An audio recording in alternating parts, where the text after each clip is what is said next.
quiet capital suddenly trembles under the weight of betrayal. In a nation long scarred by external wars, the real battle now comes from its own ranks. Soldiers turned shadows, brothers turned spies.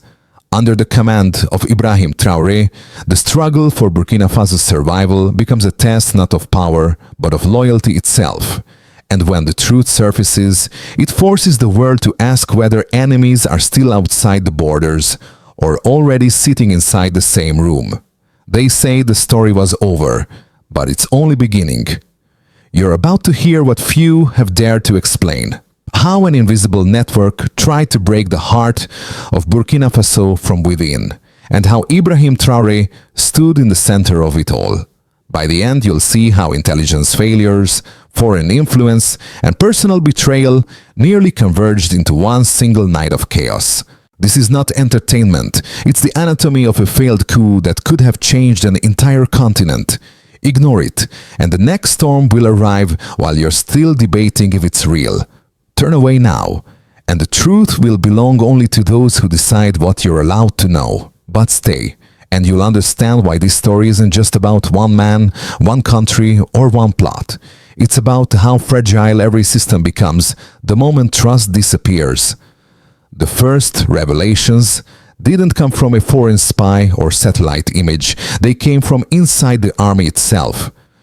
Weeks before the failed coup, Burkina Faso's intelligence intercepted encrypted calls between an officer named Bahari Abdurrahman and terrorist commanders discussing true positions and defense routes. That single discovery confirmed a terrifying suspicion.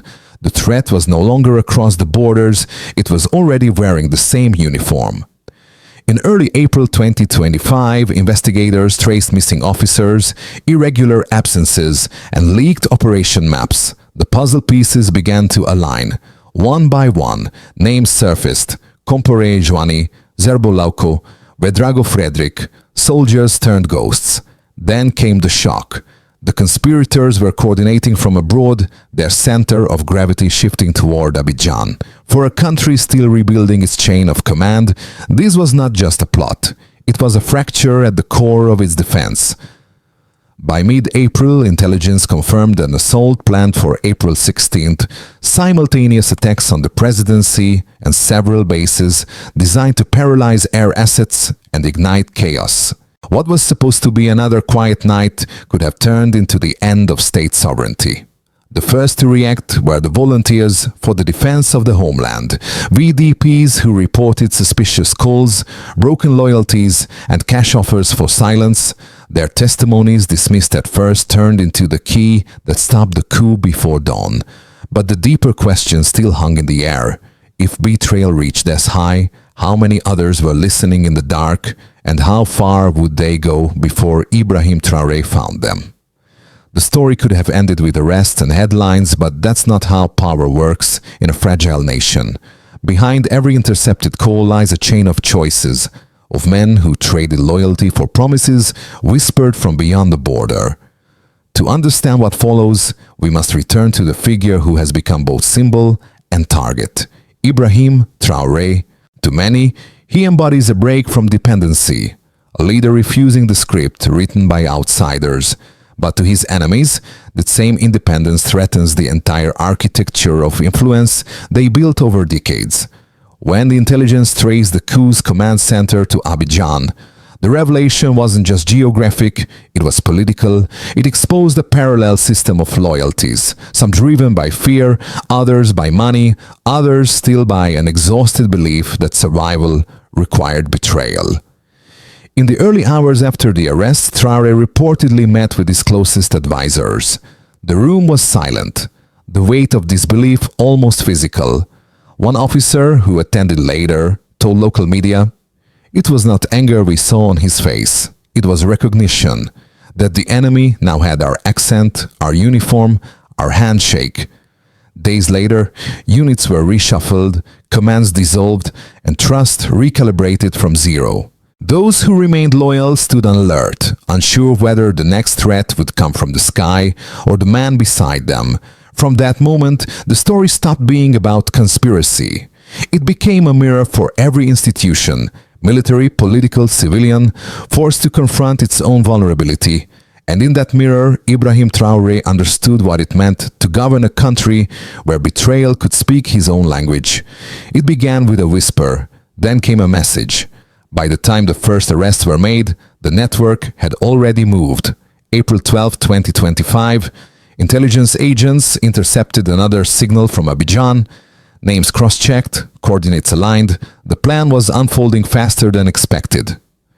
At 03:01 a.m., the first attempt to breach a military post near Ouagadougou failed. But the intent was clear: confuse, divide, and strike at the heart. Within hours, counter units mobilized. Orders traveled through encrypted channels, every officer uncertain whom to trust. A second cell activated on the outskirts, then another, deeper inside the city. The night filled with static, gunfire, and coded words no one dared to repeat. By dawn, the coup had collapsed under its own contradictions. Some fled toward the Ivorian border, others simply vanished. But the damage lingered, not in buildings, but in confidence. For a country already stretched thin by war, that night left a scar that statistics cannot measure. 3 days later, Ibrahim Traoré addressed the nation. He did not raise his voice. He spoke of vigilance, of unity, of the quiet war fought in silence. He ended with a single line that echoed across every camp. When betrayal comes wearing your own colors, you either rebuild or you dissolve. And from that morning on, every soldier knew that survival would no longer depend on strength alone, but on faith in the man standing beside him. Before the dust settled, analysts began counting what the coup had really cost, not just in arrests or rumors, but in measurable fractures across the system. The first figure came from the Ministry of Defense. Over 30 officers placed under investigation, 6 confirmed deserters, and at least 4 communication leaks traced to foreign servers. That's not speculation, it's an infrastructure failure, one revealing how deep infiltration had already gone.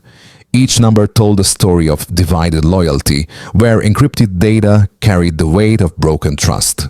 A second report from Burkina Faso's intelligence unit detailed the speed of escalation. Within only 10 days, more than 70 cross-border transmissions had been intercepted, doubling the average from the previous quarter. The tempo of betrayal had outpaced the capacity for control. A rhythm of instability, spreading faster than any government memo could contain. That acceleration showed one truth. Disinformation is not an external weapon anymore, but a domestic infection replicating in real time. Then came the human toll. Civilian volunteers, the VDPs who exposed the plot, reported a 40% increase in targeted intimidation after the failed coup. Threats, anonymous calls, and missing family members painted a chilling aftermath. Silence became the new currency of fear. Each data point here is not just a statistic, but a signal, proof that information warfare now pierces through the emotional core of a nation. By the end of April, regional observers estimated that internal distrust had reached levels unseen since the country's independence. What was once a narrative of military stability now reads as a ledger of systemic fragility. And in that balance sheet of chaos, Ibrahim Traoré's government faces a question larger than any conspiracy. How does the state rebuild trust when even numbers carry the echo of betrayal? Every story has 2 sides, and this one is no exception. While many applaud Ibrahim Traoré's determination, others argue that the government's narrative hides deeper flaws in transparency and governance. Acknowledging both isn't weakness. It's the only way to understand why this crisis cuts so deep. The first argument against the official line claims that the coup was exaggerated, that the so-called conspirators were pawns of internal rivalries, punished to consolidate control. Supporters of this view point to the timing. Arrests announced just as rumors of dissent within the army were rising. But this interpretation ignores the evidence trail. Intercepted calls, missing officers, and real-time collaboration with terrorist factions. Facts may bend under propaganda, but they rarely disappear entirely. A second school of thought argues that Ibrahim Traoré's anti-imperialist stance provoked external reactions, making internal betrayal inevitable. It's a persuasive idea that foreign influence, not domestic corruption, triggered the fracture. Yet even this logic circles back to the same paradox. Influence only works where loyalty is already weak. In the end, outside pressure merely exposed the cracks already there. When both narratives collide, one accusing manipulation, the other blaming infiltration, a sobering truth emerges. Neither side is entirely wrong, but neither explains everything. The coup attempt was not a single event, but a reflection of a country at war with its own reflection. Understanding that duality doesn't absolve anyone. It simply reframes the question. In a system built on both pride and fear, who truly benefits from instability? That's the question every citizen, soldier, and leader must now answer before the next act of silence becomes another signal missed. And then something unexpected happened. Just when the narrative seemed settled, traitors caught, networks exposed, stability returning, a new layer emerged. Among the documents seized from the deserters was a list of coded financial transactions linking several foreign consultants to private security contracts in the Sahel. The revelation was quiet, almost accidental, but it rewrote the timeline entirely. Those contracts, initially thought to fund logistics, were actually paying for encrypted communications and covert recruitment. Suddenly, the plot wasn't only about soldiers and betrayal, it was about money, influence, and the invisible hands guiding both. Analysts realized that what Burkina Faso had stopped was not a single coup, but the test run for something far larger, a regional reconfiguration built on controlled chaos. Within days, Ibrahim Traoré ordered an internal review of defense procurement and communications oversight. His message was terse. Every transaction tells a story.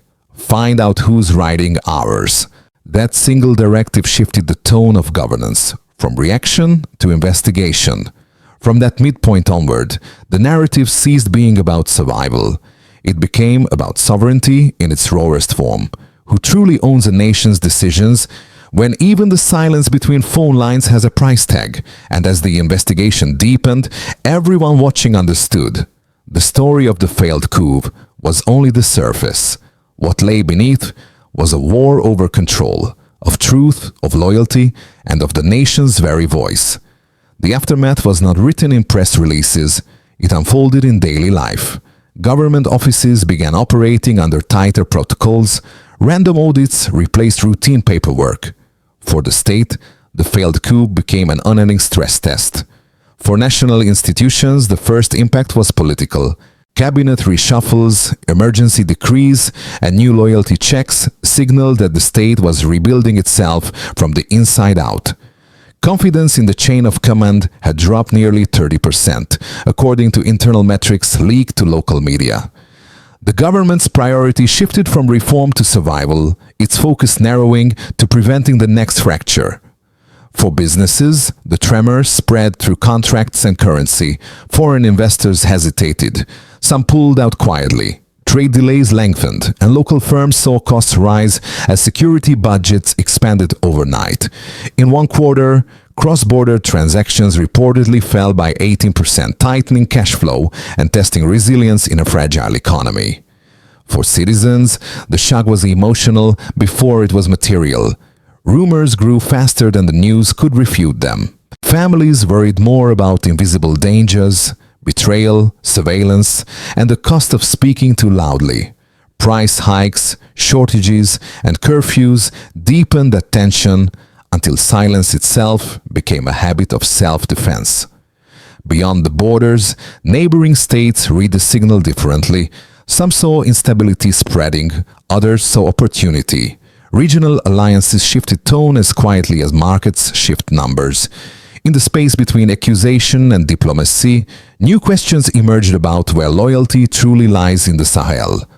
By the time April turned to May, the question was no longer who plotted the coup, but who profited from its failure. And in that echo chamber of consequence, Ibrahim Traoré stood once more at the center, facing the same paradox that began it all. Rebuilding a fortress on the same ground that had already cracked. If the present feels uncertain, the future feels even more fragile. Analysts now outline three plausible paths for Burkina Faso under Ibrahim Traoré's leadership, each defined not by ideology, but by how much trust the system can rebuild. In the most likely scenario, the country stabilizes gradually. Security forces stay alert, minor purges continue, and new intelligence frameworks reduce infiltration risks. Regional cooperation remains cautious, but operational. It's a fragile balance. Enough to function, never enough to rest. In the optimistic version, reforms take hold. Internal unity deepens as loyalty is rewarded instead of merely tested. Partnerships with allies like Russia evolve into strategic autonomy, while West African neighbors begin respecting Ouagadougou's defiance as a model, not a threat.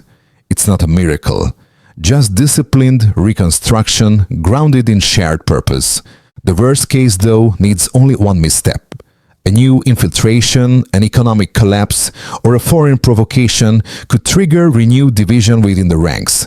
If that happens, the nation risks slipping into the same spiral that consumed its predecessors: endless suspicion and internal fatigue. The lesson remains the same. Burkina Faso's fate won't be decided by geography or resources, but by how its people and its leader manage the invisible war for trust. As Ibrahim Traoré himself once warned, a nation survives not by strength alone, but by the honesty of those who defend it. After months of tension and revelations, the question narrows down to the individual.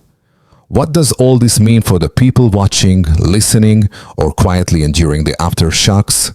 When the word coup becomes personal, abstraction dies, and only choices remain.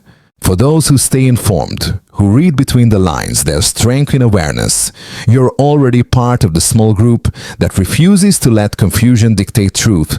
But vigilance must evolve. Track signals, verify sources, and understand that narratives, not just bullets, shape nations. For those indirectly affected through jobs, markets, or border economies, this story is closer than it seems. Each fluctuation in policy or currency touches livelihoods, shaping futures one small disruption at a time. Preparation, not panic, is the quiet discipline that defines resilience. Staying adaptable, connected, and informed becomes your best defense. And for those who still believe none of this concerns them, silence is no longer neutral. Disengagement is its own form of surrender, one that cedes control to whoever speaks loudest next. Even the smallest understanding of events like this one can mean the difference between confusion and foresight. Whatever group you belong to, the same truth applies. Information is no longer optional. Understanding the journey of Ibrahim Traoré and Burkina Faso is understanding how every society tests its limits. Because in times like these, those who watch without learning risk waking up inside the next headline. A problem like this cannot be solved by slogans or speeches. Words might calm the surface, but only structure can steady the ground. The question now is not what happened, but what must be done next. Step 1. Leadership and command. The state must institutionalize what it learned, clear lines of accountability, continuous counterintelligence audits, and a protected channel between intelligence and presidency. Success will be measured not in declarations, but in how many threats are detected before they move. Step 2. Economic and organizational reform.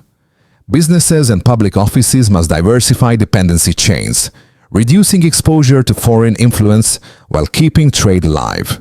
Measured by transparency and stability, this stage rebuilds the country's backbone. Every transaction that stays clean is a silent victory. Step 3. Public vigilance. Citizens need accessible briefings, civic education, and digital literacy, so disinformation loses its battlefield. Progress shows not in slogans, but in calm. When rumors fade faster than they spread. Optional step 4. Regional cooperation. Burkina Faso cannot stand alone forever. Shared intelligence with Sahel partners and strategic coordination could turn isolation into collective security. In the end, implementation matters more than promises. As Ibrahim Traoré stated during one of his addresses, courage is not shouting louder, it's doing quietly what must be done. The nation's future will depend on who keeps doing the quiet work once the cameras turn away. In the silence that followed, one image returned, the night of April 16th, when the alarms failed but loyalty didn't. Somewhere in that chaos, a young officer made a call that changed everything. He warned his superiors instead of running. That single decision saved the presidency, the capital, and perhaps the idea of the nation itself. Months later, that moment has become a quiet legend inside the ranks. It's whispered not as heroism, but as a reminder that one act of conscience can outweigh 10 acts of fear. Ibrahim Traoré often revisits that story when addressing new recruits, never naming the soldier, only calling him the one who stayed awake. From the intercepted call to the dawn arrests, from betrayal to rebuilding, the story of this failed coup has looped back on itself, revealing not an ending but a pattern. Power survives only when truth does. And truth, in times like these, demands vigilance as its only price. So, as Burkina Faso steadies its footing, the meaning of this episode sharpens. The real victory wasn't the defeat of traitors, but the refusal to surrender faith in each other. Because even in a nation fractured by distrust, loyalty, once chosen, is an unbreakable act of defiance. Every story ends, but some leave echoes meant to be shared. If you followed this far, you already carry part of Burkina Faso's heartbeat, the pulse of a nation that refused to be broken. What you've heard isn't just about Ibrahim Traoré or the coup that failed, it's about the invisible thread that ties every citizen to the fate of their country. If you believe others deserve to understand this too, let the story travel. Share it not for noise but for clarity. Because somewhere another person is still asking who to trust, what to believe and why this matters, and perhaps your voice, steady, informed and awake, becomes the answer. The truth grows stronger when it's spoken, not shouted. Let's make sure this conversation doesn't end in silence. What do you think is the most important lesson Burkina Faso's struggle teaches us today? Is it about loyalty, leadership, or simply learning to see betrayal before it arrives? Whichever it is, remember, you're not alone in wanting a world where trust still matters, and where stories like this one remind us that vigilance is, and always will be, the price of freedom.